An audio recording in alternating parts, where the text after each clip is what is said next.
hindi ka nakapasok dito sa current lineup na to, but are you going to be playing for the VTV Cup later this month or wala pang Kasi I'm still adjusting sa rin. Kakapasok ko na din, kaka-training ko na din. Ano siguro biggest adjustment na kinailangan mong gawin? Kahit siguro may teammates ka naman doon.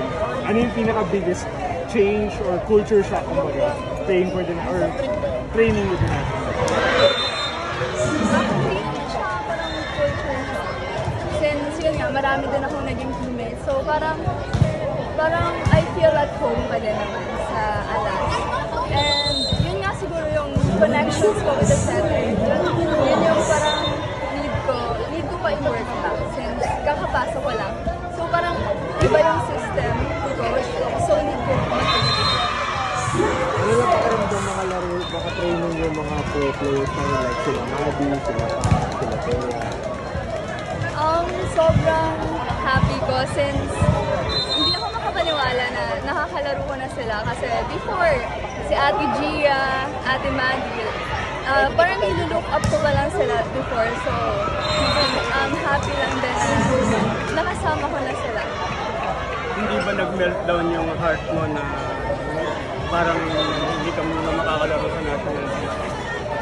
Hindi naman, kasi personally, parang feeling ko, since yun nga, galing ako sa rest from UAE, parang feeling ko, hindi pa ako nasa right condition. So, and I feel like, matagal na po mag-aaral. So, mas kuha na nila yung connections and mas deserve naman nila. How was the feeling na yung iba nakakalaban mo sa UAP naman nakatraining mo as teammates together? Sila Belen, sila Ventura, anong feeling na nakatraining mo sila together? Hindi ako makapaniwala and I'm happy to be with them, especially Ate Bella, yung mga taga-NU, si Ate Lams. Yung sinasabi niya din talaga sa akin na gusto niya akong masatan and ako din, personally, gusto ko din na masatan niya ako. Like, yun, marami akong natutunan sa kanila.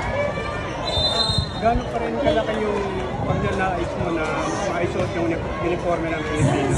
Siyempre, ito na yung pinaka-highest level. As an athlete, gusto ko din i-represent yung Philippines. And ngayon, pag-hihirapan, gusto ko na para mas mag-improve pa. Hindi kayo ba feel mo na magkaroon ka ng isang medalya na galing sa international tournament? Given a chance naman. Siyempre, I will give my best and my all for that.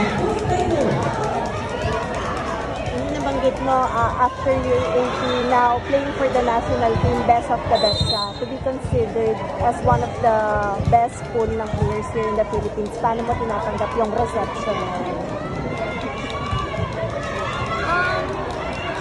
Since dream ko din na talaga na makapasok, parang sobrang